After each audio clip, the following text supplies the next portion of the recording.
ముఖ్యమంత్రి చంద్రబాబు నాయుడు తాను 3 దశాబ్దాల క్రితం ఉపయోగించిన అంబాసిడర్ కారును పరిశీలించి ఆ కారుతో ఉన్న అనుబంధాన్ని గుర్తు చేసుకున్నారు.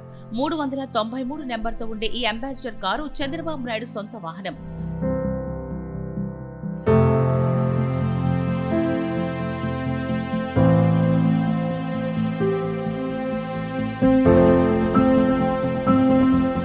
ఉమ్మడి రాష్ట్ర ముఖ్యమంత్రిగా 393 నెంబరున్న అంబాసిడర్ కాన్వాయ్లో ముఖ్యమంత్రి రాష్ట్రంలో విస్తృతంగా పర్యటించేవారు. 393 అంబాసిడర్ అంటేనే సిబిఎన్ బ్రాండ్ కార్ అనేలా ఈ కారు గుర్తింపు పొందింది.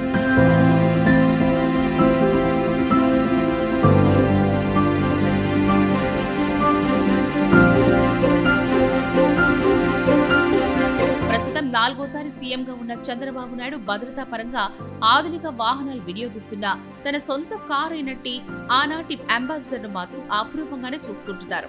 ఇప్పటి వరకు హైదరాబాద్ లో ఉన్న ఈ కారును అమరావతిలోని తెలుగుదేశం పార్టీ కేంద్ర కార్యాలయంలో ఇకపై ఉంచనున్నారు. పార్టీ కార్యాలయానికి వచ్చి తిరిగి వెళ్తున్న సమయంలో ఆనాడు తాను వాడిన అంబాసిడర్ కారును చంద్రబాబు పరిశీలించి ఆ కారులో తన ప్రయాణ స్మృతులను గుర్తు చేసుకున్నారు.